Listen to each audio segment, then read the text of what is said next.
नारायण, देखो ऐसी की नारायण नारायण। बोले श्री लक्ष्मी नारायण भगवान की। हरे राम हरे राम राम राम हरे हरे हरे राम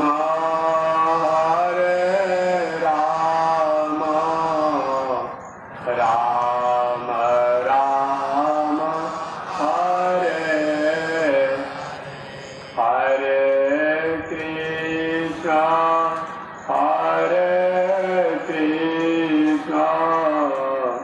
कृष्ण कृष्ण हरे हरे हरे कृष्ण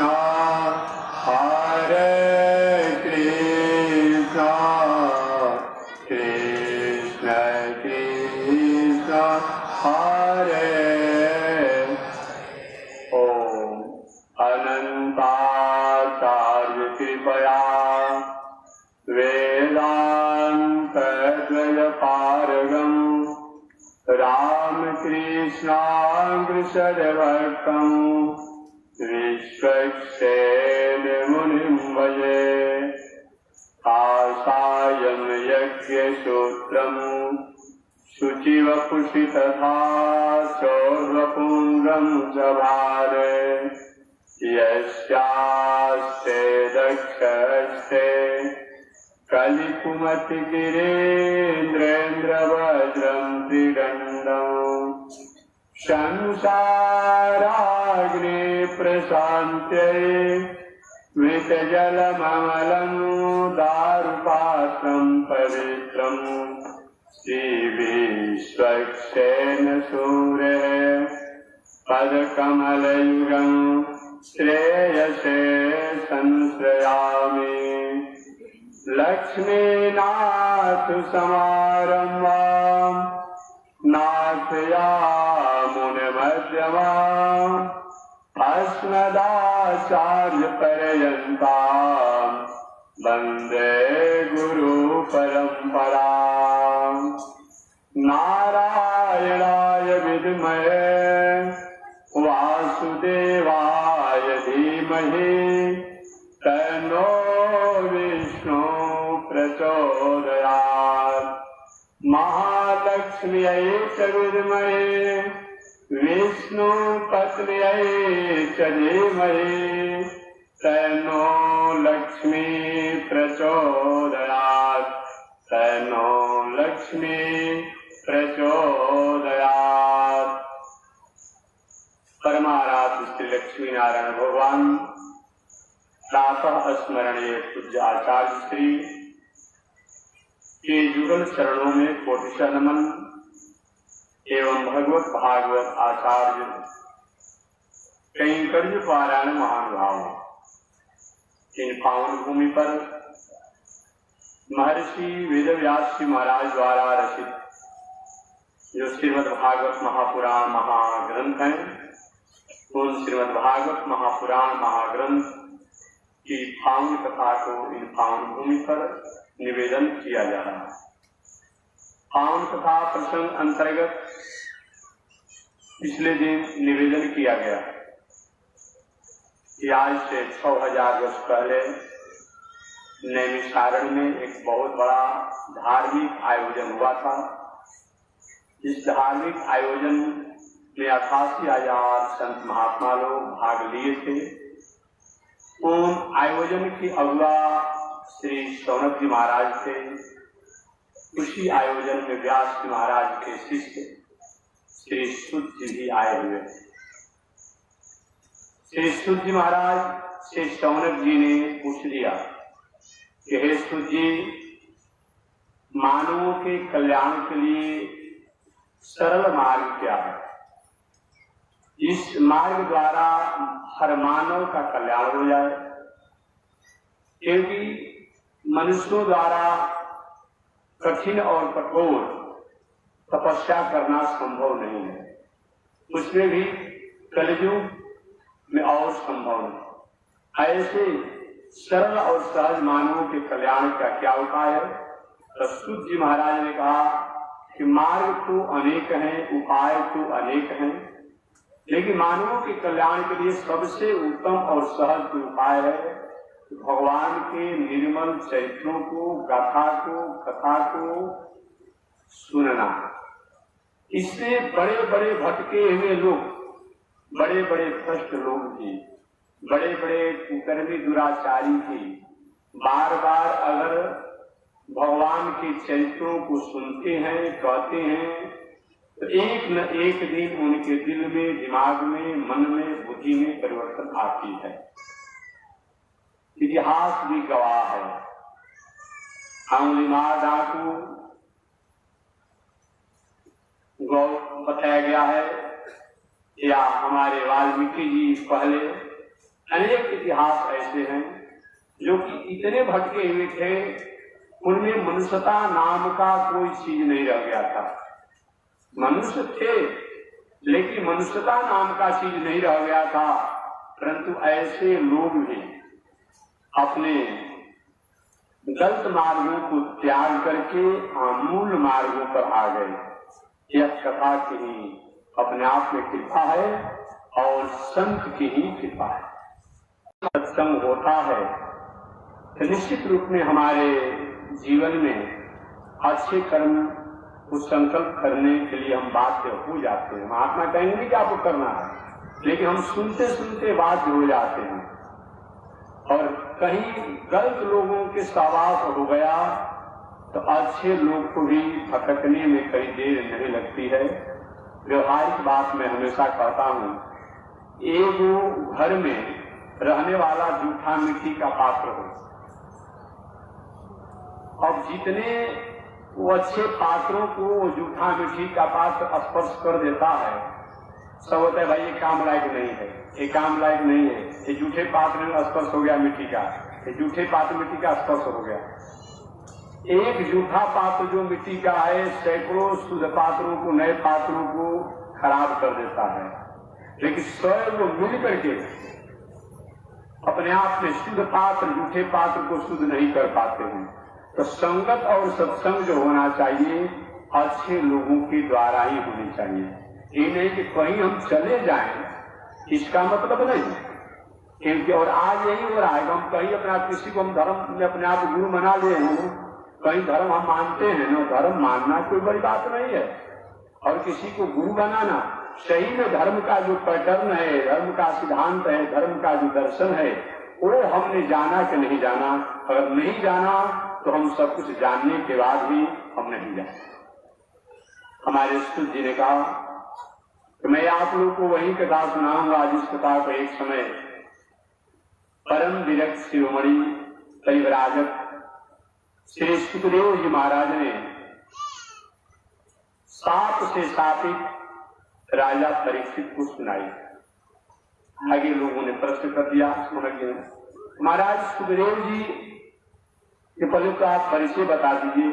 हमने सुना है कि सुखदेव जी जन्म लेते ही जंगल की राह पकड़ लिए थे, और राजा परीक्षित के बारे में भी हमने जाना है, सुना है कि राजा परीक्षित अपनी माता के गर्भ में ही भगवान द्वारा रक्षित हुए थे। ऐसे भगवान के लाडले राजा परीक्षित, उनके द्वारा कौन ऐसा अपराध हुआ जो उनको अपने आप साप लग गया? और ऐसे परम विरक्त शिरोमणि जो कि अपने आप में जंगल में रहते हैं, किसी के घरे नहीं रहते हैं, कहीं किसी गृहस्थ के द्वार पर जाते भी हैं, ये सुखदेव जी तो केवल भिक्षा के लिए जाते हैं, भोजन के लिए।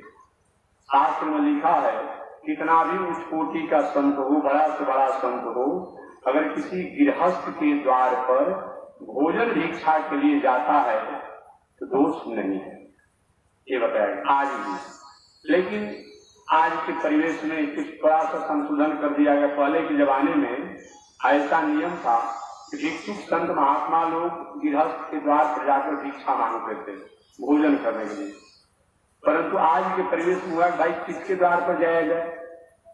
एक बाइट जाएगा कोई भोजन मांगने के लिए, किसी का प्याज बना होगा, लहसुन बना होगा, कोई बिना स्नान किए भोजन बनाया होगा, कोई कुछ होगा, अनेक प्रकार की बात है।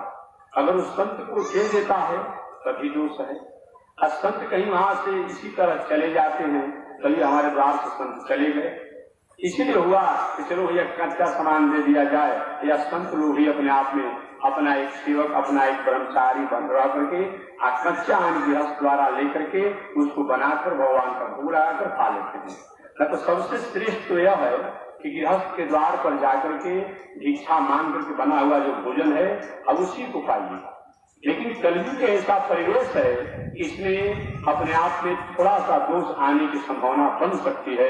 अतः ये नियम बनाया गया कि कच्चा अन्न को स्वीकार करें। तो हमारे सौनक जी महाराज ने पूछा कि पहले तो आप सुखदेव जी की बात बताइए, तो राजा परीक्षित की बात बताइए। तो सुत जी ने सुखदेव जी का परिचय बता दिया, जो मैं आप लोगों की कथा सुना चुका हूँ। राजा परीक्षित के बारे में सुनाना है, तो वही राजा परीक्षित के चरित्रों को सुनाने से पहले मैं क्या कर रहा हूँ, अभी उनके वंश परंपरा की कथा को मैं सुना रहा हूँ। तो कल मैंने क्या सुनाया था? कल मैंने आप लोग के सामने क्या सुनाया था? कल मैंने आपके सामने सुनाया था राजा परीक्षित की वंश परंपरा को सुनाते हुए कि अपने आप में पांडव लोग,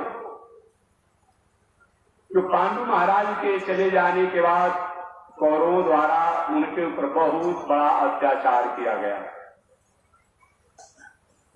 कभी कभी देखा जाता है समाज में कि अच्छे मार्ग से जीने वाले व्यक्ति को भी जीवन में जितना कष्ट होता है उतना कुकर्मी, विधर्मी और नास्तिक को जीवन में नहीं होता है। ये भी कभी कभी देखा जाता है। बेचारा जीवन में अच्छे मार्गों से रहता है, लेकिन उसके जीवन में जितना कष्ट है, दुख है, समस्या है, संकट है, आपत्ति है, विपत्ति है, उतना नालायक व्यक्ति के, कुकर्मी व्यक्ति के जीवन में नहीं है। एक को होता है, फिर भी धैर्यवान पुरुष जो होता है वो कभी भी अपने आप में क्या करता है, अपने अच्छे कर्मों का त्याग नहीं करता है। पांडवों के ऊपर बहुत बड़ा अत्याचार किया गया, आप कथा कल मैंने सुनाया था। शकुनी की मंत्रणा से दुर्योधन ने कभी पांडवों को विष मिश्रित लड्डू खिलाया, कभी अपने आप में पहाड़ से गिराया, कभी अपने आप में हाथी से कुचलवाने का प्रयास किया, और सब कुछ जब प्रयास थक गया उसने क्या किया, उसने अंत में लक्षागिरी से जलाने का प्रयास किया। फिर भी पांडव लोग बच गए, और पांडव लोग जब बच गए तो किसी तरह से अपना जीवन जी रहे थे। बाद में द्रौपदी के स्वयंवर में जब पांडवों ने अपने बल का प्रदर्शन किया, अग्नि भले ही धूम में, धुआं में, राख में छुपी हो, लेकिन कभी न कभी अग्नि अपना प्रभाव दिखा ही देती है, ये बताया गया। उसी प्रकार से बताया गया है कि महापुरुष के जीवन में विषम और विसंगतियां आती है, लेकिन महापुरुष जब भी होता है तो कभी न कभी अपना प्रभाव और तेज का प्रदर्शन कर ही देता है। पांडु महाराज अपने प्रभाव से द्रौपदी के स्वयंवर में द्रौपदी को प्राप्त किए। बाद में द्रुपद राजा ने अपने आप में हस्तिनापुर में एक सूचना विदा कराया कि मेरे दामाद जो बनते हैं जिनका नाम पांडव है, जिन पांडवों से मैंने अपनी बेटी द्रौपदी का विवाह किया है, ये बल में कमजोर नहीं है, शीलवान है, धैर्यवान है, क्षमावान है, इसीलिए इस तरह से अपने जीवन को जी रहे हैं, नेता बल में किसी से कम नहीं है। अतः मेरे दामाद का राज मिलना चाहिए। अंत में हस्तिनापुर को दो भागों में बांट दिया गया। पहले हस्तिनापुर राज एक था, उस राज के मालिक पांडवों के पिता पांडु महाराज थे। उनकी मृत्यु के बाद पुनः अपने आप में दुर्योधन और धृतराष्ट्र अपनी मंत्रणा से देखरेख करते रहे। जब पांडव लोग बड़े हुए तो कौरवों को यह प्रतीत हुआ, दुर्योधन इत्यादि को, इन लोगों को राजगद्दी पर बैठाना पड़ेगा, तो इनको मरवा दिया जाए। अतः यह सारे षड्यंत्र किए थे। बाद में पुनः वही अपने आप में हस्तिनापुर दो भागों में बट गया। एक तो मूल हस्तिनापुर रहा है और दूसरा हो गया अपने आप में इंद्रप्रस्थ, जो पांडवों ने अपने प्रयास और पुरुषार्थ और परिश्रम करके इंद्रप्रस्थ नगरी को बसाई, बनाई, व्यवस्था किया। एक दिन कथा मैंने बताया ही था। सुंदर अपूर्व सभा मंडप का निर्माण मय नाम के दानों द्वारा किया गया था। गृह प्रवेश का समय था, सबको बुलाया गया था। उसी में दुर्योधन को भी निमंत्रण था। दुर्योधन अपने मामा शकुनी के साथ वो पांडवों के जो सुंदर सभा मंडप बनाया गया था, इंद्रलोक के समान सुंदर, उसी गृह प्रवेश में आया था। उस सभा मंडप की ऐसी खासियत थी, कोई द्वेष की भावना से, ईर्ष्या की भावना से अगर कोई आएगा तो व्यक्ति वहां भ्रमित हो जाएगा, भ्रम में फंस जाएगा। और पवित्र भावना से आएगा तो व्यक्ति भ्रम में नहीं फंसेगा। ऐसा कलाकारी कौशलता की गई है। दुष्ट व्यक्ति जो होता है, ईर्ष्यालु व्यक्ति जो होता है, दूसरे का कितना भी सुंदर वैभव हो, उस वैभव जो ईर्ष्या ही करता है। और अपना कितना भी अपकीर्ति हो, अपना कितना भी बेइज्जती हो, लेकिन दुस्साहस करके अपनी ही अपकीर्ति का बार बार गुणगान करता है। स्वभाव बताया गया। शकुनी दुर्योधन को लेकर के यही सभा मंडप के द्वार पर आया। पांडवों के इंद्रप्रस्थ में गृह प्रवेश था ना, बहुत लोग जुटे थे अपने आप में, बहुत सुंदर कारीगरी भी किया गया था।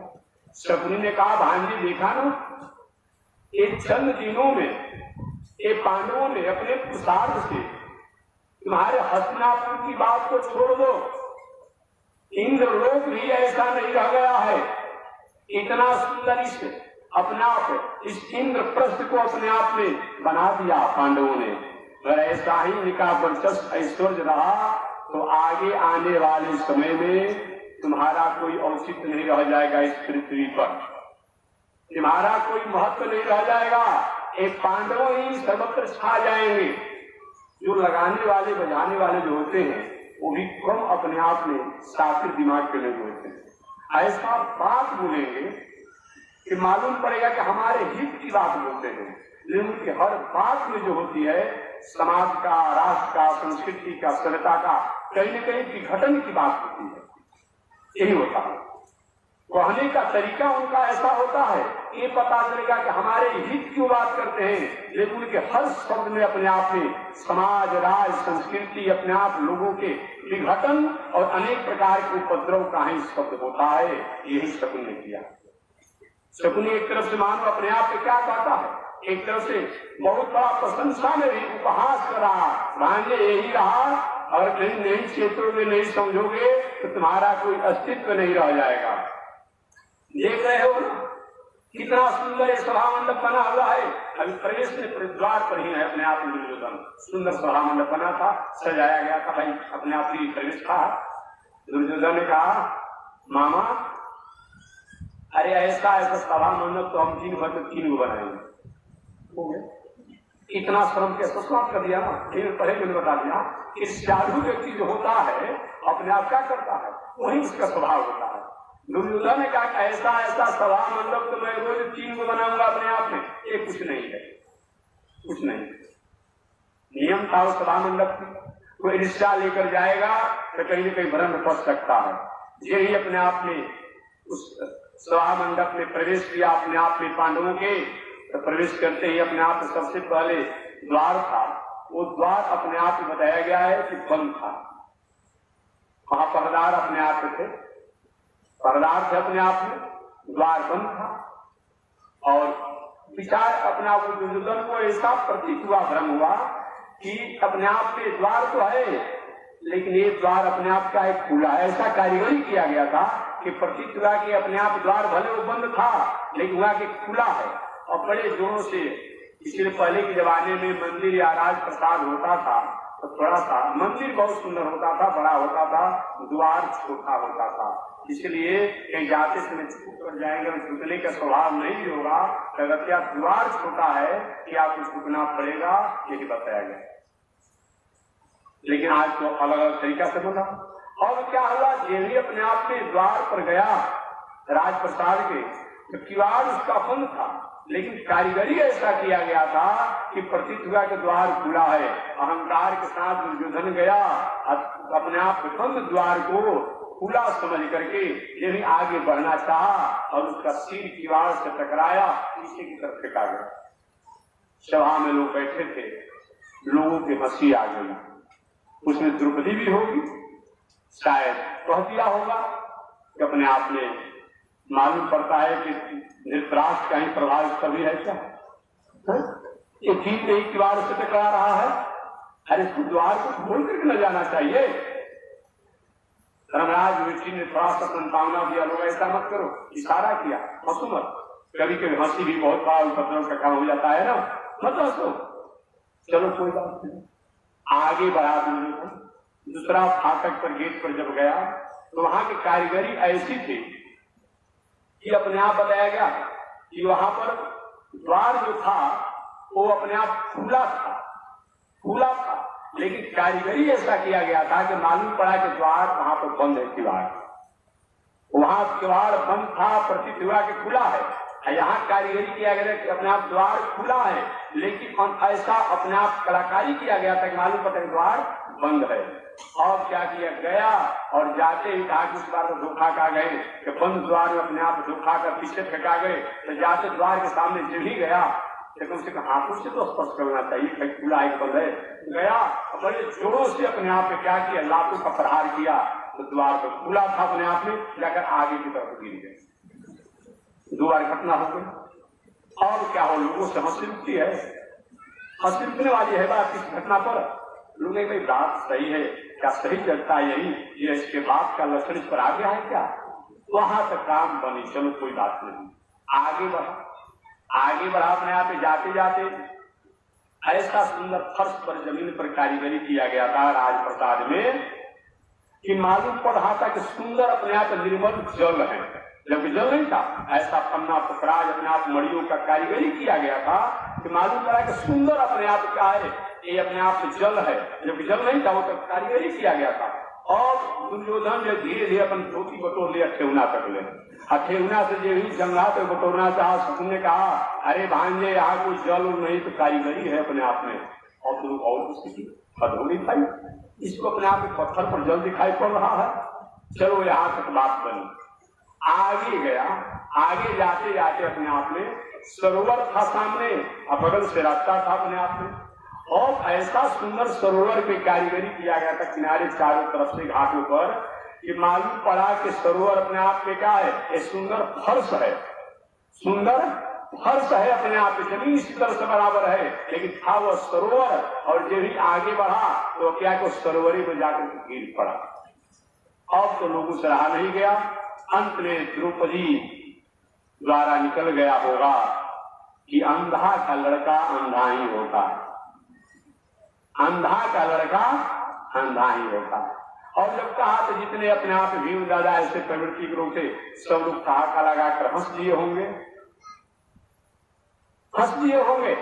हालांकि धर्मराज युधिष्ठिर ने सबको नाता समझाया, ऐसा मत करो अपने आप में, सभा में अपने आप में कभी कभी थोड़ी सी बात भी बहुत बड़े लोगों द्वारा थोड़ी सी चुप भी, भूल भी बहुत बड़ा विस्फोटक हो जाती है। लेकिन अब जो हो गया सो हो गया। दुर्योधन अपमानित अपने को माना, उसी समय उसने तय कर लिया कि अगर मौका पाऊंगा तो द्रौपदी को मैं अपने आप में एक समय बेइज्जत नहीं कर दिया तो मेरा नाम भी अपने आप में दुर्योधन नहीं। उसी से संकल्प कर लिया था। एक द्रौपदी ने कहा था अंधा का लड़का अंधा होता है। देखिए महाभारत का बीज तो यही बोआ गया, द्रौपदी का शब्द जो है यही महाभारत का बीज है। अगर द्रौपदी का ऐसे शब्दों का प्रयोग नहीं की होती तो अपने आप में जो इतने महाभारत संग्राम में नरसंहार हुआ, बाद में मैं बताऊंगा, इतना नरसंहार होने की संभावना नहीं थी। कितने लोग मारे हुए महाभारत संग्राम में? 1 अरब 66 करोड़ 20 लाख 10,000 आदमी मारे गए थे। तो इतना बड़ा नरसंहार हुआ था, कोई साधारण नहीं। भाई पूरे भारत की जनसंख्या लगभग 1.5 अरब है ना जी, थोड़ा बड़ा कम बेसी होगा, पूरे भारत की जनसंख्या लगभग 1.5 अरब है, पूरे विश्व की जनसंख्या 7 अरब है, उसमें भारत की जनसंख्या लगभग 1.5 अरब, 1.5 से 2 पौने 2 के अंतराल में चाइना की जनसंख्या है और बाकी और शेष लोगों के है, समझिए। और उसमें महाभारत संग्राम में 1 अरब 66 करोड़ 20 लाख 10,000 लोग मारे गए, 10,000 लोग लापता हो गए, उनका पता नहीं चला और 10 आदमी मात्र बचे थे महाभारत संग्राम में युद्ध के रूप, 10 आदमी। इतना बड़ा इन नरसंहार का एकमात्र अगर कोई कारण हुआ तो मुख्य रूप में अपने आप में द्रौपदी हुई। अगर द्रौपदी नहीं कही होती कि अंधा का लड़का अंधा होता है तो शायद ऐसा अपने आप महाभारत के संकट टल ही सकता, ये बताए। क्योंकि पहले तो अपने आप दुर्योधन ने बंटवारा हो ही गया था कि हस्तिनापुर के राजा अपने आप राजा बना दिया गया था पांडवों को, और बल्कि दुर्योधन को, और इंद्रप्रस्थ का राजा बना दिया गया था पांडवों को। अब तो कोई झगड़ा कोई बात थी नहीं, लेकिन महाभारत का युद्ध का बीज यहीं से शुरू हो गया। ऐसी वाणी बोलिए मन का आपा खोए, और अनको शीतल करे आप शीतल हो। वाणी होना चाहिए। देखिए एक बात और मैं कहूं, रामायण में भगवान श्री राम भले ही 14 वर्षों तक वनवास में रहते माता पिता की आज्ञा को मानने के लिए, लेकिन जिन भगवान को अनेक प्रकार की विषम परिस्थिति को स्वीकार करना पड़ा वो सीता के वाणी के चलते हैं। इधर पांडव लोग को जो समस्या जीवन में आया वो द्रौपदी के वाणी के चलते हैं, जो मैंने बताया, बाद विस्तार में कथा बताऊंगा। आज हमारे सीता का कारण क्या है, इसीलिए सीता द्वारा 3 गलती किया गया, जान लीजिए। श्री रामायणम के अनुसार, वाल्मीकि रामायण के अनुसार, श्री रामायणम अनुसार सीता ने 3 गलती की। एक गलती तो उसमें सीता द्वारा हुआ कि जिस समय कैकेयी ने राम जी को वनवास का वरदान मांगा दशरथ महाराज से, ठीक है, भगवान श्री राम अपने आप में माता सौतेली माता की आज्ञा से अपने आप जंगल में रहते 14 वर्ष, अच्छी बात है, एक कोई आपत्ति की बात नहीं। उसमें भगवान ने सीता से कहा था, देवी तुम यही रहो, सास ससुर की सेवा करो, देवर इत्यादि की सेवा करो, कोई 14 वर्ष बहुत दिन होता है क्या, मैं लौट करके आ जाऊंगा। सीता ने क्या कहा, प्रभु सुन लीजिए, हो सकती है कि मछली बिना जल के रह जाए, मछली बिना जल के रह जाए, लेकिन मैं आपसे अलग होकर के नहीं रह सकती हूँ, आपसे अलग होकर के मैं नहीं रह सकती हूँ, मैं सास ससुर की सेवा नहीं करूंगी, मैं राजप्रसाद में नहीं रहूंगी। ये आज्ञा हुआ कि नहीं हुआ है? जब पति सम कह रहे हैं तो अपने आप को नहीं मानी, ये आज्ञा हुआ कि नहीं हुआ? बहुत अपने आप में रोने लगी अपने आप। सीता बताया गया वाल्मीकि रामायण में, पूछा जाता है कि ठीक है तुमने तो कहा कि जैसे मछली भले बिना जल के कुछ समय रह सकती है, लेकिन मैं नहीं रह सकती हूँ। वो सीता को अशोक वाटिका में रहना पड़ा कि नहीं अकेले? कहीं नहीं मर गई है? क्यों नहीं मर गई अपने आप में? एक गलती हुआ। दूसरी गलती हुआ सीता द्वारा कि अपने आप में, ठीक है भगवान ने कहा चलो भैया तुम अपने आप जंगल में चलो।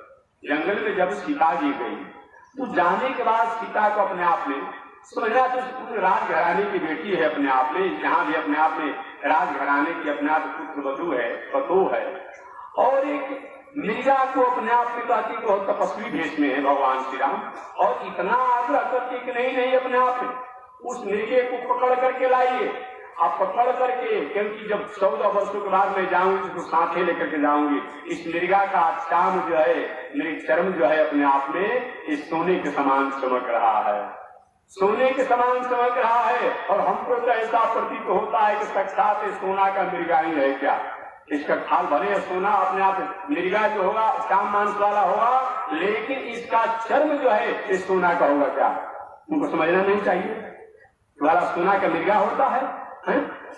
लक्ष्मण जी राम जी कहे नहीं ये मायावी है अपने आप में, ये भी अपने आप में सोना का मृगा नहीं है, नहीं मानी अपने आप में, नहीं मानी। और दूसरा अंत में यहाँ तक बात कर दी भगवान श्री राम कृष्ण ने कि भले अपने आप सोना का मृगा नहीं हो, अब भले जिंदा नहीं पकड़ाए, लेकिन अपने आप इसको ले आइए, अपने आप इसी तरह से मरने के बाद इसको चांद को लेकर के हम लोग जब 14 वर्ष बीतेगा तो अयोध्या जाऊंगी और अपने पास रखूंगी। कितना बड़ा दुराग्रह है जी, है? भगवान श्री राम जो अपने आप में उस बताया गया तपस्वी देश में घूम रहे हैं और उस समय उनको अपने आप में ये क्षत्रिय अपने आप बताया गया है, धर्म को अपने आप आदेश दे रही है। हालांकि और राजा का ऐसा आदेश है, राजकुमार का ऐसा अपने आप है, ऐसा तपस्वी का भी है, हम किसी की हत्या इत्यादि नहीं करेंगे, लेकिन अगर विषम कहीं परिस्थिति आती हो तो वहां कभी कभी ऐसा बताया गया है कि अपने आप में वाले के उसके मार्जन भी प्रायश्चित भी है। तो अगर कहीं वह मृगा हिंसक जीव होता तब कुछ बात बनती कि चलो भाई मृगा जाए हिंसक कोई जीव है वह हम लोग की तपस्या को भंग करा, वह जो सम हो गया कि मृगा है तो फिर उसके पीछे जाना क्यों? इधर सम बता रहे लक्ष्मण के नहीं ये माया का मृग है, भगवान श्री राम कहते देवी ये माया का मृग है, फिर भी दुराग्रह की, यहाँ भी दुराग्रह किया, दूसरी गलती हुआ। तीसरा गलती क्या हुआ? भगवान श्री राम ठीक है देवी ये तो अपने आप मृगा है नहीं और यह तो माया मृग है, तुम कह रही हो तो अपने आप में मैं जात रहा हूं, लेकिन जब तक मैं लौट करके नहीं आऊंगा एक मर्यादा और मानक के अनुसार तो अपने आप रहना और लक्ष्मण के देख रेख में रहना। जब भगवान ने यहाँ आज्ञा दे दिया और वह अपने आप में माया मारिच जो है अपने आप में बताया गया है, माया मारिच माया मृगा जो था अपने आप में, हाँ अपने आप में माया मृगा जो था अपने आप में बताया गया, वो आवाज लगाया हा लक्ष्मण, हा लक्ष्मण। और सीता जी कहते लक्ष्मण मालूम पड़ता है कि आपके भैया राम पर कुछ संकट पड़ गया। लक्ष्मण जी ने कहा कि माता जी पूरा दुनिया का महाप्रलय हो जाएगा लेकिन राम जी पर कोई संकट नहीं होगा, मैं कहता हूँ। और वहां पर सीता द्वारा तीसरा गलती किया गया। सीता जी कहते कि मैं अपने पति की आवाज नहीं सुनती हूँ, मैं अपने पति की वाणी नहीं सुनती हूँ, मैं कहती हूँ कि जाइए मेरे पति संकट में पड़े हैं और आप कहते कि अपने आप महाप्रलय हो जाएगा अपने आप, फिर भी अपने आप भैया राम को कुछ नहीं होगा। और वहां पर अपने आप में सीता द्वारा बहुत कुछ बोला गया, ये भी अपने आप में सीता द्वारा बात क्या हुआ उल्लंघन नहीं किया गया। जब भगवान ने सम आज्ञा दे दिया था उनको समझना चाहिए, पतिदेव आज्ञा दिए लक्ष्मण को कि जब तक मैं लौट करके नहीं आऊंगा तब तक सीता को अकेले नहीं छोड़ना है। तो आप इतना बाध्य कर दी लक्ष्मण को, मरम वचन सीता जब बोला, मानस में कहा गया है, उसने सीता जी ने तीसरी गलती किया कि मरम वचन बोला, कटु वचन लक्ष्मण जी को बोला। कौन ऐसा कटु वचन होगा जी कि लक्ष्मण जी को भैया राम की आज्ञा को टाल करके त्याग करके अब सीता के आज्ञा को पालन करना होगा। यह कौन ऐसा मरम वचन होगा? तो तुलसीदास जी भक्त हैं, वो भक्ति पक्ष में के लिए बस एक शब्द में कि मरम वचन, अब मरम वचन सीता जब बोला और लक्ष्मण हृदय मन डोला, ये कहिए ऐसा मरम वचन बोला कि लक्ष्मण का हृदय डूल गया। लेकिन वाल्मीकि रामायण अपने आप में जो है ये हमारे वाल्मीकि जी ने ऋषि लोग जो होते हैं अपना भी दोष कह देते हैं, अपना भी दोष कह देते हैं। वाल्मीकि जी ने अपने जीवन चरित्र में लिखा है तो पहले हम बहुत बड़ा हत्यारा आदमी थे, बहुत बड़ा कपित आदमी थे। ऋषि अपनी भी बात बता देता है, अपने माता पिता कुल खानदान जन्म सब बता देता है, जैसे कि व्यास ने बता दिया। लेकिन कवि जो होता है भक्त जो होता है तो तुलसीदास जी कवि है भक्त है तो पर्दा लेकर कहे कि मरम वचन सीता जब बोला। अब यहाँ एक शब्द और भी मानना पड़ेगा और अपने आप में ये मरम वचन सीता जब बोला, अरे बोला सुनने क्या होता है जी?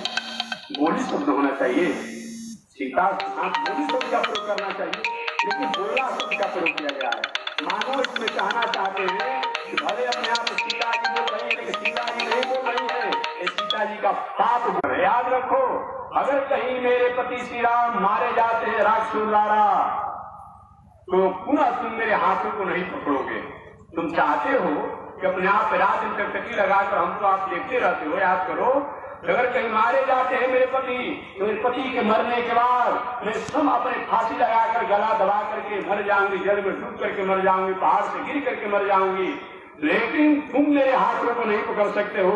मैं पुनर्विवाह को नहीं करूंगी अपने आप में। यही मरम वचन था। और सीता जी ने कहा भी, तुम्हारी इच्छा तो जनकपुर में ही हमसे विवाह करने की थी। तुम्हारी इच्छा आज ही का तुम्हारा नहीं है, गलत दृष्टि हमारे प्रति है। तुम्हारी भावना जो हमारे प्रति आज ही गलत नहीं है। तुम तो जनकपुर में ही घोषणा कर दिया था कि यदि राहुल अनुशासन पाऊं, कंदू के ऊपर ब्रह्मांड उड़ाऊं। इस धनुष की बात क्या है? लेकिन उस समय तो तुम्हारा अरमान पूरा नहीं हुआ। अरे भाई, वहां तो वीरता का प्रदर्शन था ना। हाँ, थोड़े धनुष को लेना देना था अपने आप में, वहां पूरा नहीं हुआ। याद रखो, अगर मेरे पति मारे जाते हैं तो मैं भी अपने आप में पत्थर से, अपने आप में बताएगा पर्वत से कूद करके जल में डूब करके गला दबा कर जीवन को समाप्त कर लेंगे। ऐसा बात जब सीता द्वारा हुआ तब लक्ष्मण मन डोला। लक्ष्मण राम राम स्वप्न में जो बात नहीं सोचते हैं, ये कहां से बात आ गई? तब लक्ष्मण जी थोड़ा सा, ठीक है, भगवान श्री राम पर तो कोई संकट नहीं आ सकता है, मैं भी अपना रूप बनाकर बोला है, लेकिन मैं जा कर रहा हूं, परंतु इस रेखा से अपने आप में आप आगे मत बढ़िएगा। वह भी उल्लंघन की सीता द्वारा वही उल्लंघन हुआ। और इसका परिणाम क्या हुआ? जो इतना भगवान श्री राम को वृक्षों से, हरिणियों से, पर्वतों से पूछना पड़ा, वो आए थे संतों को कल्याण करने के लिए, बीच में अपने आप पत्नी समस्या आ गई। एक बात नहीं होता। अगर कहीं सीता द्वारा मरण वचन नहीं बोला गया होता तो भगवान श्री राम को अपने आप में जो ये समस्या आया, हा सीते, हा मृगनयनी, हाँ अपने आप में वृक्षों तुमने देखा है, पंछियों तुमने देखा है, पर्वतों तुमने देखा है, भले ही वो लीला ही है, ये ऐसी स्थिति नहीं आती। अतः वाणी का ही प्रभाव है। सीता द्वारा कटु वचन का प्रयोग किया गया, जो बहुत बड़ा अपने आप में समस्या को स्वीकार करना पड़ा, अपने आप में सीता को भी, भगवान श्री राम को भी। और द्रौपदी द्वारा जो वचन बोला गया, उसका भी बहुत बड़ा महाभारत का वह बीज हो गया। वहां पर दुर्योधन कुछ समय रुका और वहां से चल दिया, नीचे सिर करके चल दिया। अगर दुष्ट व्यक्ति किसी बातों पर कहीं कुछ बहुत बड़ा शरारत नहीं करता है तो समझिए उसने गांठ बांध लिया। बात समझ लीजिएगा। अगर कहीं दुष्ट व्यक्ति कहीं किसी सोसाइटी में आपसे किसी प्रकार का शरारत हुआ और शरारत में कहीं बोला नहीं, चुप्पी साध कर रह गया, तो समझिए कि इसका कोई बहुत बड़ा वह विस्फोट करेगा, बहुत बड़ा वह बदला लेगा। कहीं कुछ बोला, कुछ कहा पर तो कुछ बात हो सकता है, भूल सकता है वो, लेकिन अगर कुछ नहीं बोलता है, इसका मतलब बहुत बड़ा उसने गांठ बांध लिया है और आपसे निश्चित रूप में वह विशेष कोई बदला लेगा, प्रतिशोध की भावना रखेगा। याद रखिएगा, ऐसा नीति शास्त्र है। महापुरुषों के जीवन में कहीं उसकी कोई बात आती है, उसी समय उसको हंस करके, समझा करके, बुझा करके शांत हो जाते हैं। लेकिन दुष्ट व्यक्ति कहीं उसी बात पर गंभीर हो जाता है तो ठान लिया कि मैं कभी न कभी बदला लेकर के मानूंगा। हुआ भी दुर्योधन वहां से चल दिया और यही राजप्रसाद से बाहर निकला, द्वार पर जाकर अगर मैं बदला नहीं ले लिया तो सही माने में अपने आप में मैं कुरुवंशी ने संकल्प ले लिया और ठान लिया कैसे बदला लिया जाए। आगे पांडव लोग भी अपनी तरफ से बढ़ने लगे, इधर कौरव हस्तिनापुर से दुर्योधन भी बढ़ने लगा अपने अनुसार। मन में वो बात हमेशा बैठी रहती दुर्योधन को कि भाई सभा में द्रौपदी ने अपने आप में कहा और सारे पांडवों ने ताली बजा करके हंसा है तो अनुमोदन किया है, अतः मैं बदला लेकर सुनाऊंगा। एक दिन अपने मामा सुकनी को बुलाया दुर्योधन, कहा मामू ये बता दो कि कैसे पांडवों के धन को हड़पा जा सकता है, छीना जा सकता है, अपना बनाया जा सकता है, क्योंकि पांडवों के रहते हुए मेरा कोई अस्तर और अस्तित्व नहीं बन पाएगा। शकुनी ने कहा कि भला ऐसा तुम बात सोच रहे हो, तुम्हारा तो सपनवत बात है। पांडव तुम कुछ कर सकते हो, उनका बल, ऐश्वर्य, कीर्ति, संबंध, संपर्क, वैभव सब कुछ तुमसे बड़ा है अपने आप में। ऐसा अपने आप मत सोचो, लेकिन कोई न कोई उपाय बताया जाए।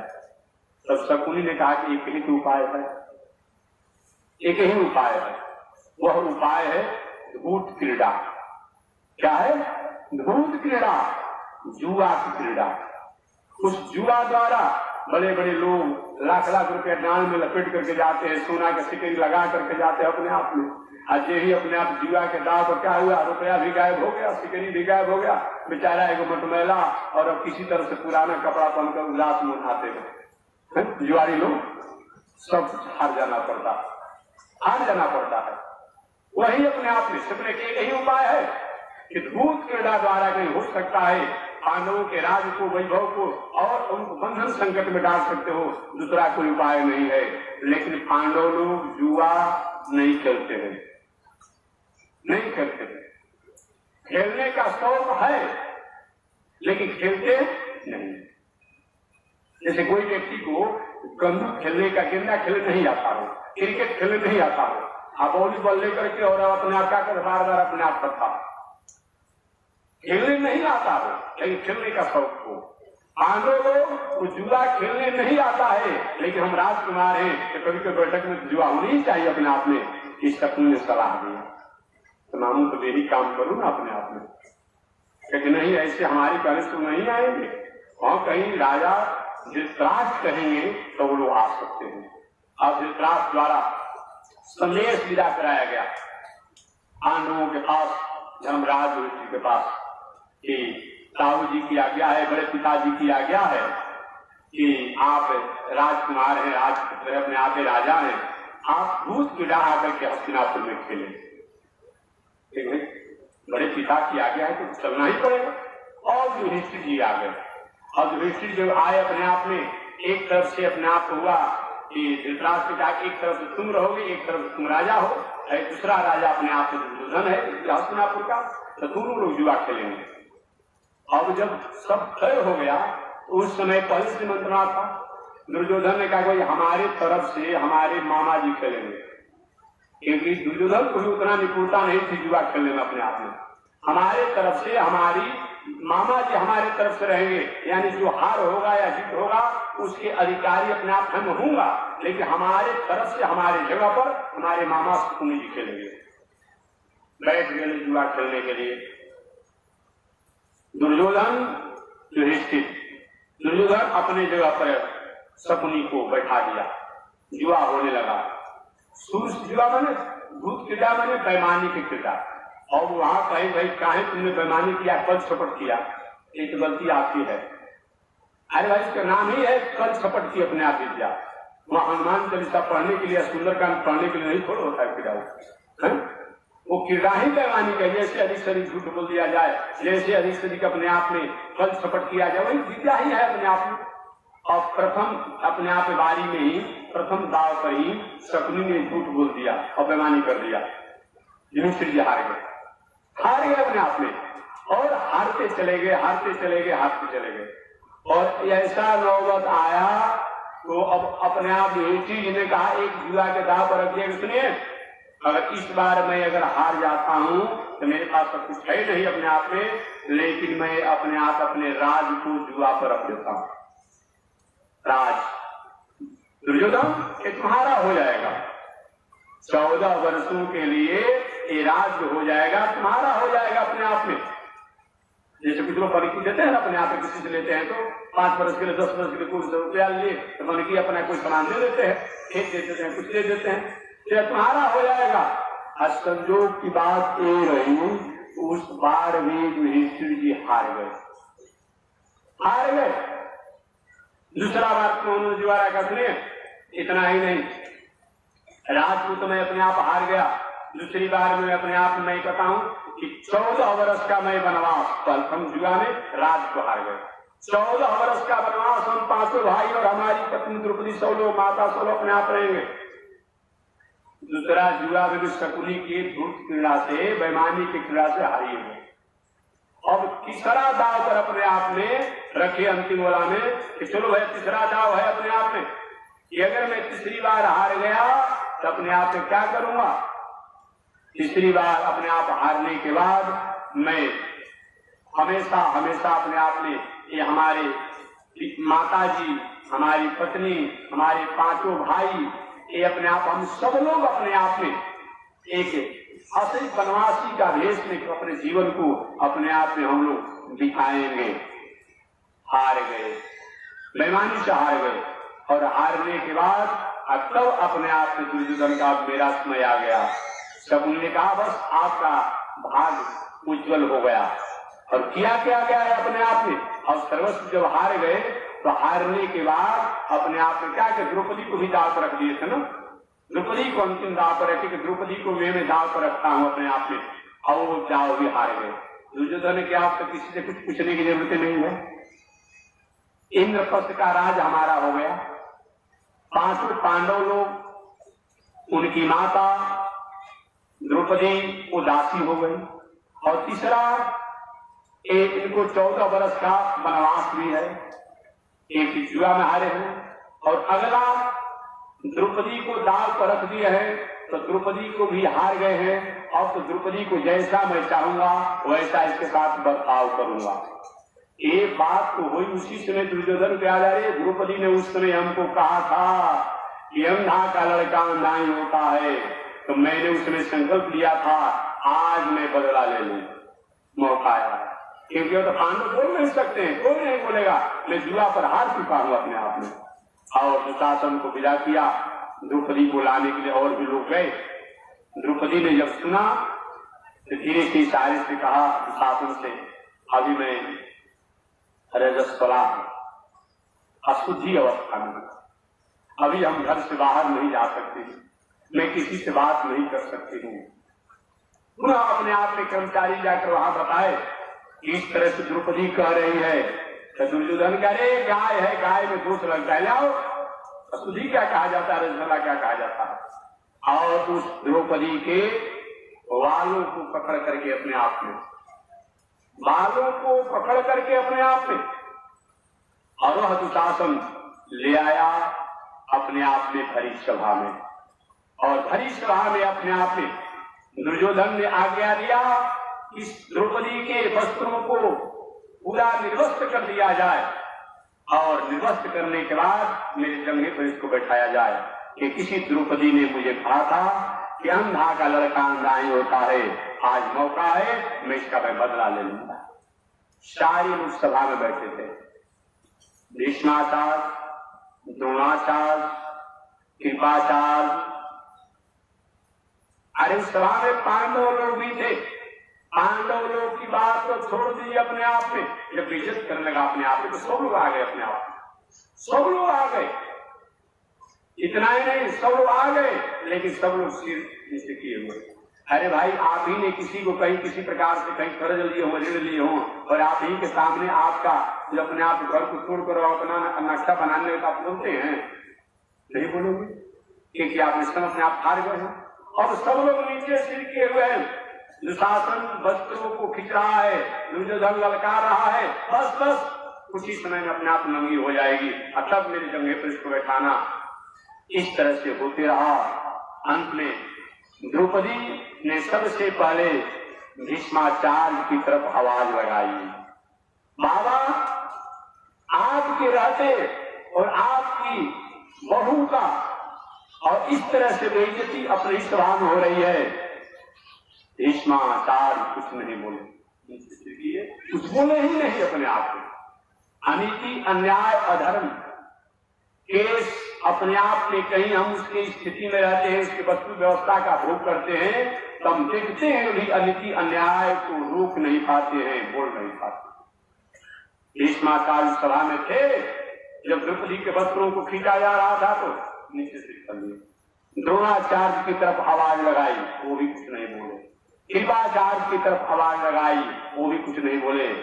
उसको था पांडवों की तरफ आवाज लगाई कि मेरे पतिदेव लोग हैं, इसलिए तो जुआ में आ गए, क्या बोलेंगे इसका। कोई नहीं बोल पाया, कोई नहीं बोल पाया। पिता धृतराष्ट्र की तरफ भी आवाज लगाई। अंत में द्रौपदी अलग अलग अपने आप में पुकार किया, कोई जब नहीं सुना तब सोची है जो दुनिया की रक्षा करता है वो तो मेरी रक्षा करे। अच्छा, जिस समय द्रौपदी के वस्त्रों को खींचा जा रहा था उसमें कृष्ण भी बगल में ही बैठे थे। अजी बोले क्यों नहीं? बोले क्यों नहीं? मानो भगवान कहना चाहते हैं कि मैं जहां अनिति अन्याय उपद्रव होता है, जहां गलत तरीका से अपने आप में जगभूत कीड़ा अपने आप में त्रिकाल का वास है, मानो कहना चाहे भगवान कि तुम्हारे पति द्वारा इतने बड़े धर्म के स्वरूप को जान करके और जुआ क्यों खेला गया? क्यों खेला गया जुआ अपने आप में? तुम्हारे द्वारा कटु वचनों का प्रयोग क्यों किया गया? ऐसा मानो अपने आप में करके भगवान समझे इस समय, लेकिन बोले नहीं। दूसरी बात यह है कि द्रौपदी ने पहले भगवान को पुकारा ही नहीं। उसको था कि अरे जहां पर हमारे ससुर जी है इतने बड़े अपने आप 10,000 हाथी के बल वाले धृतराष्ट्र, वो भला ऐसा हो सकता है? कुछ नहीं बोले। जहां हमारे अपने आप में जो दादाश्री है भीष्माचार्य, भला कोई कुछ कर सकता है? जहां द्रोणाचार्य है भला कुछ हो सकता है? जहाँ कृपाचार्य है कुछ हो सकता है? जहाँ हमारे पति गांधीधारी है भला कोई क्या मेरा कर सकता है? जहाँ सब अपने आप भीम है वहाँ गदा द्वारा कुछ कर सकते हैं, वहाँ को क्या मेरा बिगाड़ लेगा? भगवान को उसको याद करना ही भूल गई। भगवान के तो देख लेते हैं कौन कौन तुम्हारी रक्षा कर रहे हैं, देख लेते हैं अपने जिसको जिसको तुम पुकार रही हो। सबको पुकारा अपने आप में द्रौपदी ने, लेकिन कोई नहीं आया। अंत में द्रौपदी को याद आई, जो दुनिया की रक्षा करते हैं, जो सबकी पुकार को सुनते हैं, उनको भी तो पुकारना चाहिए। और वो अपने आप में बताया गया द्रौपदी और आवाज लगाती है, भो कृष्णाच्युत भो कृपालय हरे, भो पांडवा नाम सखे, क्वासी क्वासी सुयोधना धृपहिता, भो रक्ष मातुरम। प्रतीक भो कृष्णाच्युत, हे कृष्ण, भो माने हे कृष्ण, आप मेरी रक्षा करें। आप भी मेरी रक्षा नहीं करेंगे? मेरा पति जवाब दे दिए, सब लोग जवाब दे दिए, आप भी रक्षा नहीं करेंगे? भगवान ने मानो मन ही मन कहा, दीदी जी मैं तुम्हारी रक्षा नहीं करूंगा। द्रौपदी कहती क्यों? क्यों नहीं करेंगे? आपका नाम कृष्ण है। कृष्ण का मतलब भगवान कहते इसलिए कि तुमने हमको पहले पुकारा नहीं, हमारा अपमान किया। सबको पुकारने के बाद वो सब लोग से थक गई और तब हमको तुमने पुकारा, मैं रक्षा नहीं करूंगा। सबको अपने आप संबोधन करती है, हो कृष्णाच्युत, हे कृष्ण। भले मैं भूल गई लेकिन आपका नाम तो कृष्ण है। कृष्ण का मतलब क्या होता है जी?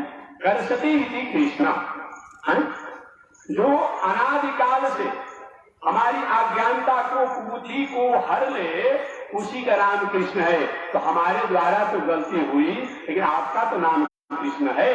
जो दुखों को खींच ले, असुख दे, उसका भी नाम कृष्ण है। जो अज्ञान को हरण करे और ज्ञान को दे, उसका भी नाम कृष्ण है। जो अपने आप बताएगा ऐसे भो कृष्णाच्युत, ठीक है, लेकिन तुम अभी रजस्वला हो, शुद्धि अवस्था में हो, मैं तुम्हें स्पर्श नहीं करूंगा। तब कहते प्रभु आपका दूसरा नाम अच्युत है। अच्युत माने होता क्या है? जो किसी से अलग नहीं हो, या आप इस नाम को हटाइए तो हमारी रक्षा करिए। भो कृष्णाच्युत, आप अपने काम से अच्युत नहीं होते हैं, हटते नहीं है। भले दुनिया के लोग हट जाते हैं लेकिन आप नहीं हटते हैं। भो कृष्णाच्युत, भो कृपालय हरे, भगवान के मैं अच्युत हूं लेकिन तुम्हारे पास मैं नहीं आऊंगा। तब पति आपका नाम कृपालु है। कृपालु है तो महाराज कृपालु इसलिए होंगे जो कृपा करेंगे तभी नो, ठीक है फिर भी मैं नहीं आऊंगा। वो कृष्णाच्युत भो कृपालय हरे, चौथा संबोधन करते हैं, आपका हरि नाम है। हरि से ही हरे से बनता है। आपका हरि नाम है, भगवान से नहीं आऊंगा। वो कृष्णाच्युत भो कृपालय हरे, वो पांडवा नाम सखे। कहते कि और कुछ नहीं, आप पांडवों की सखा हैं। तो सखा का मतलब ये होता है कि एक दूसरे सखा पर कहीं दुख आवे तो उसको दूर करे। एक होता है सखा का मतलब, वो पांडवा नाम सखे, क्वासी क्वासी सुयोधनाधिपहिताम। भगवान कहते कभी सुयोधन कर रही हो, यही बुद्धि अगर तुम्हारा उसमें बदल गया होता तो कहीं कैसा होता है? अभी दुर्योधन को तुम सुयोधन कह रही हो, इसका नाम दुर्योधन है, हमको सुयोधन कहती हो अभी अपने आप में। क्वासी क्वासी सुयोधनाधिपहिताम, वो रक्ष मातुरम, हे द्वारिकाधीश, हे कृष्ण, हे अच्युत, हे माधव, हे कृपालु, हे हरे, हे हरि, आपको मैं बार बार पुकार रहा हूँ। आपके अलावा दुनिया में कोई मेरी रक्षा नहीं करेगा। यह शिवोधन जो है, ये शिवोधन जो है, इनके द्वारा अपने आप मेरे वस्त्रों को खींचा जा रहा है, अतः इससे मेरी रक्षा करें। भगवान समझ गए। अब यह समर्पण की भावना इसमें हो गई। उसमें भगवान वस्त्रावतार धारण कर लिए, वस्त्रावतार, और वस्त्रावतार धारण करने के ठीक दुर्योधन अब दुशासन, आज हमारे और तुम्हारे लिए निर्णय ही आज हो जाएगा कि अपने आप में कि भक्त बड़ा होता है, कि अपने आप में कोई बलशाली और दुशासी बड़ा होता है। अब क्या हुआ, दुर्योधन आज्ञा देते रहा, दुशासन साड़ी खींचते रहा, थक गया दुशासन। दुर्योधन बोलते बोलते थक गया, गला बैठ गया, हाथों से इशारा करा, और खींचो और खींचो और खींचो। हाथ भी थक गया, बाड़ी भी थक गया, देखते देखते दृष्टि भी थक गई। अंत में अपने आप दुशासन में खींचते खींचते थक गया, लेकिन वो वस्त्रों को खींच नहीं पाया। अपने आप में उस समय उसने कहा छोड़ दो, अपने आप को रक्षित हो गई, रक्षित हो गई। अपने बोल रहा है, रक्षित हो गई अपने आप में। भो कृष्णाचित भो कृपालय हरे, भो पांडवा नाम सखे, वासी वासी सुयोधनाधिपहिताम, वो रक्ष मातुरम। इस तरह से अपने आप में वो रक्षित हो गई अपने आप में द्रौपदी। और द्रौपदी जब अपने आप छोड़ दिया शासन दुर्योधन, कुछ लोग घर में ऐसे सदस्य होते हैं कि आपस में झगड़ा लगा देते हैं, और जब झगड़ा हो जाता है तब समझौता करते हैं। ऐसे कुछ समाज में लोग होते हैं अपने आप में, यही हाल हुआ। वह अपने आप में धृतराष्ट्र बैठा था, अब द्रौपदी अपने आप में जब छोड़ी गई, दुर्योधन शासन द्वारा मुक्त हुई, रो रही थी, विलख रही थी, और विलखते विलखते सबसे पहले जाकर के भीष्माचार्य से पूछी, बाबा मेरा कौन कसूर है जो कि अपने आप हमें बेइज्जत किया गया, मैंने कौन सी गलती किया था? यही बात द्रोणाचार्य से पूछी, यही बात कृपाचार्य से पूछी, यही बात युधिष्ठिर से पूछी। युधिष्ठिर कहते हैं यही बात अपने आप में धृतराष्ट्र से पूछी। दुर्योधन बगल में तक सुनो, तुम्हारे पति तुमको जुआ में हार गए थे, तो हमारा अधिकार बनता है मैं जिसको जैसा तुम्हारा प्रयोग कर सकूं, व्यवहार कर सकूं, वैसा मैं करूं। मेरे मन में पूर्व की भावना तुम्हारी याद आई और मैंने सोचा कि सभा में तुम्हें अपने आप निर्वस्त करूं, क्योंकि तुमने कहा था कि अंधा का लड़का अंधा ही होता है। जब मैं अंधा हूं तो हमें अपना इज्जत और अपने आप में प्रतिष्ठा की क्या बात है? याद है तुमने कहा था। द्रौपदी ने दूसरी बात कही कि ठीक है, ये बताया जाए कि किसी पति को किसी पुरुष, कहा का नियम है, कहा ऐसा कानून में है? आजो के कानून में सही बात अपने आप में है कि कहीं अपने आप पुरुष कोई अपराध करता है तो कानूनी प्रक्रिया में पत्नी को अपने आप में नहीं बंद कर सकते हैं जब तक उसकी संलिप्तता नहीं हो। अगर संलिप्तता हो सलाह देने में, किसी प्रकार प्रोत्साहित करने में, तब उस पर कुछ दफा लग सकता है। देखते कि बहुत बड़ा बड़ा हत्यारा है, मर्डर है, अपराधी है, जो कि सैकड़ों अपराध कर दिया है, और उसकी पत्नी जो है अपने आप में वो अपने आप से अच्छे स्वतंत्र रह रही है, बशर्ते उसने कहीं अपने आप किसी राजा का दिन प्रजा हार जाए, अपनी प्रजा को, अपनी पत्नी को और सबको रखी। क्या तरीका बनता है? कोई जरूरत नहीं है, क्या कोई उचित नहीं बनता है? क्योंकि पत्नी जो होती है वो धर्म पत्नी होती है, वो पाप पत्नी नहीं होती है। जुआ जो है पाप है, अधर्म है, अतः पाप के दाव पर किसी पत्नी को रखने का अधिकार नहीं बनता है। इसलिए पत्नी का मतलब क्या होता है जी? आज के नहीं जो हो रहा है अपने पत्नी शब्द का मतलब होता है पति ने यज्ञ संजोगे। व्याकरण से पत्नी का अर्थ क्या होता है?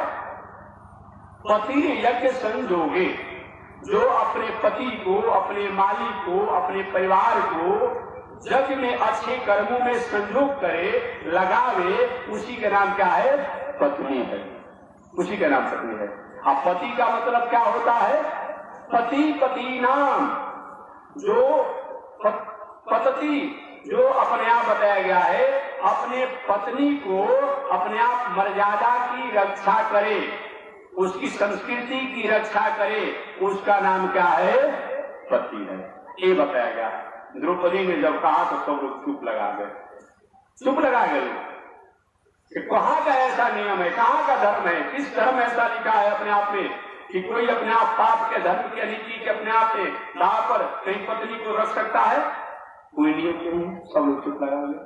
अंत में धृतराष्ट्र का बेटी क्षमा करो, क्षमा करो, नालायक दुर्योधन द्वारा बहुत अपराध हुआ, अपने ही सभा में अपने ही बहू को इस तरह से किया गया। धृतराष्ट्र बोल रहा और बेटी नहीं, पुनः द्रौपदी ने कहा नहीं पिताजी ये बताया जाके ऐसा हुआ क्यों किया गया मेरे साथ? पांडव लोग जुआ में हार गए, ठीक बात है, लेकिन मेरे साथ ऐसा क्यों हुआ? धृतराष्ट्र का ठीक है, दुर्योधन द्वारा गलती हुआ, अपराध हुआ, इस अपराध के बदला में तुमको जो मांगना है सो मांगो, वरदान के रूप में जो मांगना है सो मांग लो। तो द्रौपदी ने कहा कि ठीक है पिताजी, ये जब आप कहते हैं तो मेरे पति को जो 14 वर्ष के वनवास की बात हुई है, अपने आप में दास दासीपना की बात हुई है, राज को दूध क्रीड़ा में जो छीन लिया गया है, और अपने आप में जो सब कुछ हमारा वापस लौट जाए, क्या हो?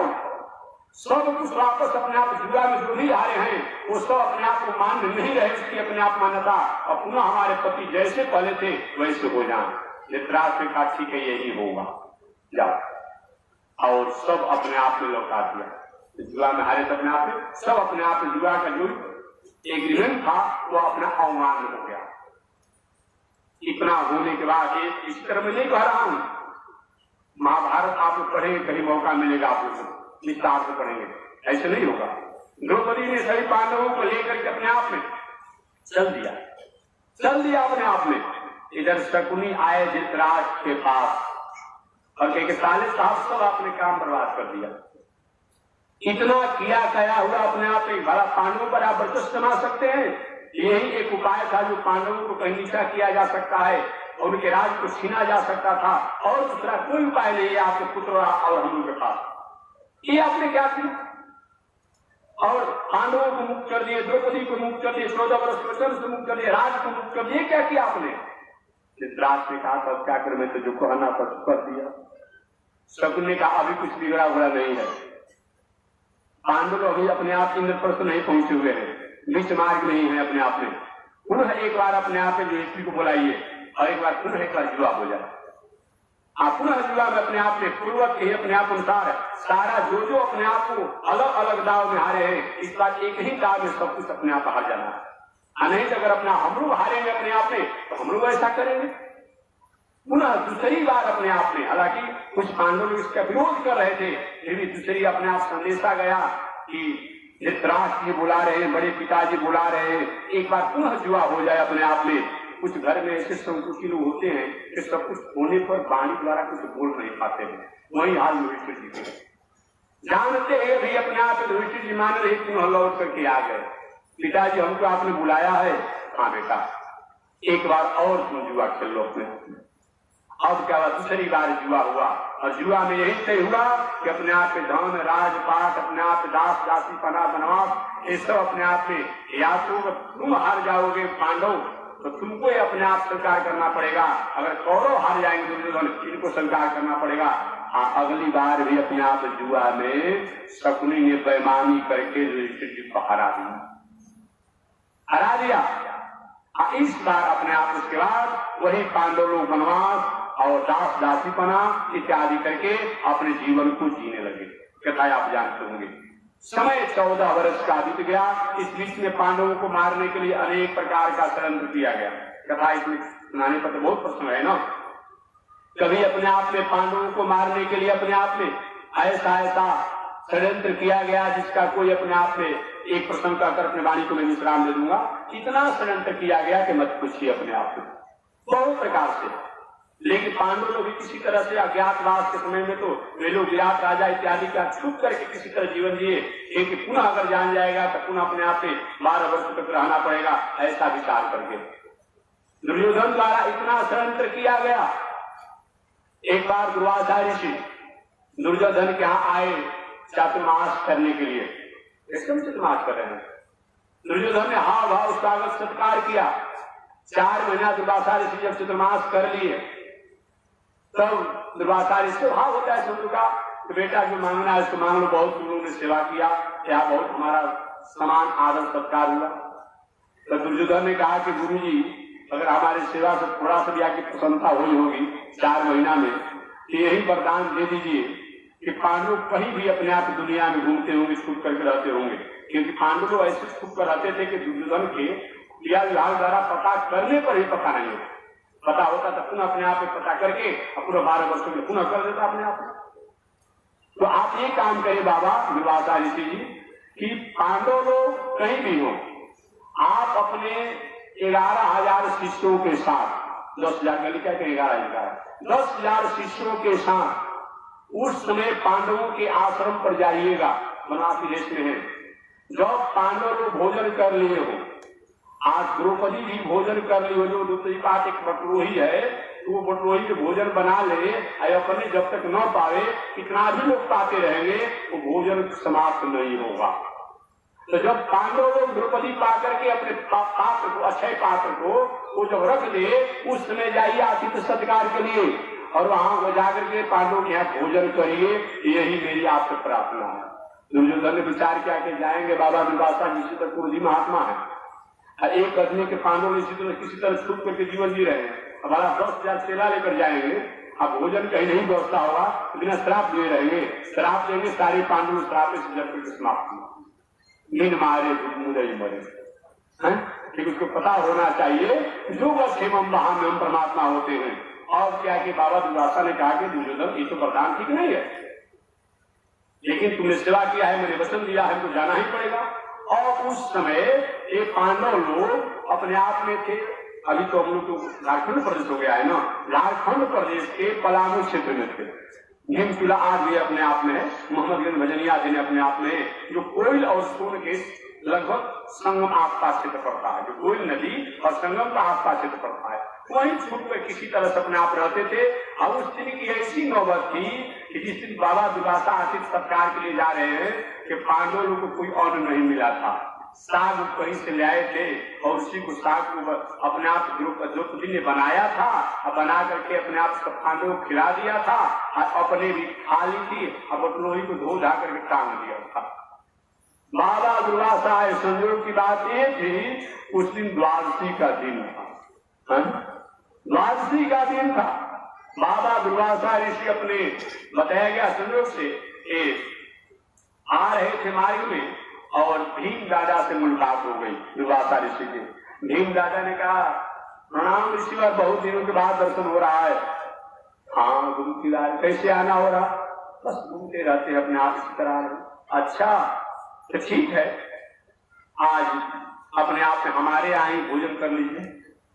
कुछ लोग घर में ऐसे होते हैं कि घर की स्थिति नहीं देखेंगे लेकिन सबको निमंत्रण देते रहते हैं, चलो हमारे द्वारा भोजन करो, चाय पियो, घर दूध है कि नहीं, चाय है कि नहीं, बनाने वाले है कि नहीं, लेकिन सबको खिला देंगे रहते होते हैं घर परिवार में लोग। और भीम दादा को समझना चाहिए कि आज तो हम साग खाए हैं, ये कैसे निमंत्रण कर दिए?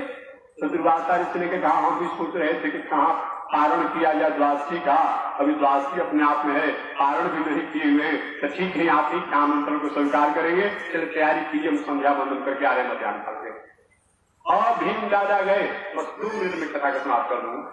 भीम दादा गए अपने आप में और जाते अरे सुन रही हो द्रौपदी, संतों में महासंत, क्रोधियों में महाक्रोधी संत अपने आप में बाबा दुर्वासा जी 10,000 ऋषियों के साथ हम लोग के आश्रम पर आएंगे, आज हम लोग निहाल हो जाएंगे, एक साथ इतने संतों को सेवा करके अपने आप में तुम अपने आप में उनको जल्दी व्यवस्था कर। द्रौपदी ने अपना माथा पकड़ लिया कि कहां से विषम संकट आ गया। आज अब कौरवों के हो सकता है क्रिया विभाग उनके बाणों द्वारा हम बच सकते हैं, लेकिन आज दुर्वासा क्रोध द्वारा और उनके साथ द्वारा आज बचने की बात नहीं। मानव विधाता ने आज पूरे पांडवों के विनाश का कहीं अपने आप कारण ही तो विदा कर दिया। हाय हाय द्रौपदी करने लगी, आपने उन्होंने क्या किया? आज तो कुछ हुआ ही नहीं, आप सब पत्ता खाए हैं, कुछ अरे क्या मैं खिलाऊंगा अपने आप को, और नहीं खिलाऊंगा तो श्राप दे देंगे अपने आप में, ऐसे वैसे संत है नहीं। द्रौपदी हाय हाय करने लगी, भीम दादा का तो हमने निमंत्रण दे दिया है, अब तो दे दिया है, कोई व्यवस्था करना पड़ेगा। देखो अक्षय पात्र में कुछ होता अपने आप में। द्रौपदी के जब अक्षय पात्र बचा के हालेकर अक्षय पात्र जो भीम दादा के सामने पकड़ ले लीजिए ना, क्या है पहले ही मैंने अपने आप को साफ कर दिया है। भीम दादा का अब तो क्या होगा, अब तो पूरा पांडव समाप्त हो जाएंगे, क्या किया जाए? द्रौपदी ने पुकारा, याद किया उन द्वारिकाधीश को। देखिए उनको आने में देख के हमसे पूछा था कि महाराज जी थोड़ी सी बात आपको समझने में हमको कुछ अटपट सी लगती है, हमें थोड़ी सी बता दिया जाए, मैं इसको समझा दूंगा आपको। आज के ऐसे ऐसे तार्किक हैं कि अगर नहीं समझाएंगे तो आप सब उलझन में फंस जाएंगे। तो उस तार्किक ने हमसे पूछा कि महात्मा जी आपने कहा कि भगवान स्वयं द्रौपदी के यहाँ आ गए, वहां कहाँ द्वारिका, कैसे इतना जल्दी आ गए? हमने कहा अरे भले आदमी, पावर हाउस अपने आप में कहीं दिल्ली में है, मुंबई में है, महाराष्ट्र में है, एक ही मिनट स्विच वहां दबाता आज के कंप्यूटर में, एक ही मिनट में आ जाता है, करंट यहाँ पर आ जाता है। ये बिजली नेट इंटरनेट जो है अपने आप में कहाँ से अपने आप होता है, एक ही मिनट में यहाँ हो जाता है, कौन बड़ी बात है? और वो परमात्मा जिनके बुद्धि के कारण आज ऐसा चमत्कार विज्ञान का हो रहा है, और परमात्मा अगर आ जाए तो कौन बड़ी बात है जी? गाड़ी घड़ा ट्रेन से आना है, देर लगेगा, बताइए, तो देर लगेगा अपने आप में। इसलिए और द्रौपदी ने पुकारा, हे प्रभु आज मेरी सब कुछ समाप्त होने वाली है, आपने हमेशा रक्षा किया है, रक्षा करें अन्यथा पूरे पांडवों का सर्वनाश हो जाएगा। उस समय भगवान द्वारिकाधीश आ गए और आते आते सबसे पहले द्रौपदी ने प्रणाम किया। भीम राजा अपने आप में प्रणाम सत्कार हुआ। आगे द्रौपदी हमने तुमको पुकारा, हमको तुमने पुकारा है, एक बात मत कीजिए।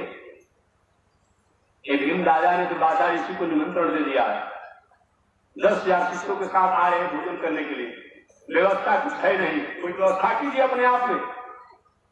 द्वारिकाधीश ने कहा कि बादशाह ऋषि की बात छोड़, पहले हम उतने दूर से आ रहे हैं और अपना पीताम्बर को उठा करके पेट पर हाथ फेरते हुए और ठोकते हुए करके भूख तो हमको लगा तो किया होगा। द्रौपदी की देखिए मजाक मत कीजिए, अभी मजाक का समय नहीं है। कभी कभी द्रौपदी से किस प्रभाव थोड़ा सा हंसी भी हो जाता था अपने आप में, हंसी मत कीजिए अपने आप में। इतना बड़ा संकट हो रहा, आप हंस रहे अपने आप में, भगवान की हंसी नहीं। द्रौपदी हमको भी भूख लगा है, पहले भोजन कराओ। तो द्रौपदी ने कहा कि भूख क्या है, क्या खिलाऊं? और द्रौपदी ने कहा कि देखिए बटुआ यहीं पर है अपने आप में, जो अक्षय पात्र जो है यही आपके सामने है, जो खाना है तो खा लीजिए। और भगवान ने कहा कि नहीं अपने आप लाओ, हम देखते हैं। और बटुआ के चारों तरफ से दिखने लगे और उसमें वो पत्ता सफा हुआ। अब पत्ता को भगवान ने क्या किया, मुंह में डाल दिया, क्या कि पानी पिलाओ, पानी भी पिला दो अपने आप में। और जैसे जैसे पानी पी रहे हैं अपने आप में, वैसे वैसे वहां क्या हो रहा है, दुर्वासा ऋषि 10,000 शिष्यों के साथ स्नान करके यही ओम अच्युताय नमः, अनंताय नमः, गोविंदाय नमः ऐसे करके यही अपने आप अगला आचमन का जोड़ना चाहते हैं। तो ऐसे जैसे कोई बलाडर में अपने आप फुटबॉल के बलौडर में जब हवा दिया जाता है तो अपने आप फैलते चला जाता है, बढ़ते चला जाता है। जैसे जैसे वे लोग भगवान घर पानी पी रहे हैं अपने आप में, वैसे वैसे 10,000 शिष्यों दुर्वासा जी के, और दुर्वासा जी का मालूम पड़ रहा है तो भाई की क्या होगा अपने आप में, कुछ आसमान का जल पीने का मन नहीं करता है, इतना पेट भर गया अपने आप में। और अंतिम ये हुआ कि आसमान के जल को अंतिम जब जलने लगे तो स्पर्श किए नीचे गिरा दिए, इतना तक नहीं किया गया। ये क्या हो गया अपने आप में, किया नहीं जा रहा। दुर्वासा ऋषि ने कहा आपने सुनो, बताओ जल तक नहीं किया जा रहा आचमन का, और इन्होंने निमंत्रण दिया है भोजन के लिए, तो हम क्या भोजन करेंगे, कुछ कर नहीं पाएंगे, इतना भोजन उसका बर्बाद हो जाएगा। अगर इतना अपने आप ये समाचार जब कृष्ण सुनेंगे कि पांडवों की विषम परिस्थिति में इतना भोजन बर्बाद कर दिया गया, तो बिना दंड दिए छोड़ेंगे क्या हमको लड़का? तब शिष्य ने कहा गुरु जी तब क्या किया जाए? तब दुर्वासा जी ने कहा कि चलो इसी तरह से भाग चले अपने आप में, जैसे नहीं करेंगे अपने आप में, जैसे नहीं करेंगे, भाग चले। दुर्वासा जी कोयल नदी पार करके, सोन पार करके सब 10,000 शिष्यों के साथ उस पार चले गए, उस पार चले गए। इधर भगवान ने कहा कि जाइए अपने आप में, लेकर के आइए अपने आप उन लोगों को, दुर्वासा के शिष्यों को लेकर के आइए अपने आप में। द्रौपदी कुछ है ही नहीं, कैसे लेकर आए? भगवान को ले आओ ना अपने आप में। और कहें कि जब भीम दादा जाते हैं आधा कोई नदी पार करके उस पार, अरे ईश्वर आया जाए, द्वारिकाधीश भी आ गए हैं, आया जाए अपने आप में, कह के नहीं मैं नहीं जाऊंगा, अपने लौट गए। यह इस तरह से द्रौपदी के अपने आप की प्रतिष्ठा की रक्षा द्वारिकाधीश ने अपने आप में की। भगवान कहते हैं कि पत्रम पुष्पम फलम तोयम, अपने आप पत्र पुष्प फल द्वारा और जल द्वारा जो मेरी सेवा करता है। और बताइए, द्रौपदी के पत्ता के साग पर अपने आप में भगवान की वो प्रसन्नता हो गई जो कि बड़े बड़े द्वारा नहीं हुआ। इसलिए भगवान भाव, भक्ति और श्रद्धा के भूखे हैं। इस तरह अपने आप में ये पांडव लोग 14 वर्ष का समय अपने आप बिता रहे, अज्ञातवास में बिता रहे हैं। तो शेष चर्चा कल मैं बताऊंगा। उन्हीं पांडव वंश में राजा परीक्षित कैसे हुए, शेष चर्चा अगले दिन। आज इसी के साथ वाणी विराम। एक बार भगवान का नाम ले, आगे परमात्मा की जय शिक्षा और अंत समय में हम लोग देववाणी में आरती करेंगे। श्रीमन्नारायण नारायण लक्ष्मी नारायण नारायण। बोलो लक्ष्मी नारायण भगवान की।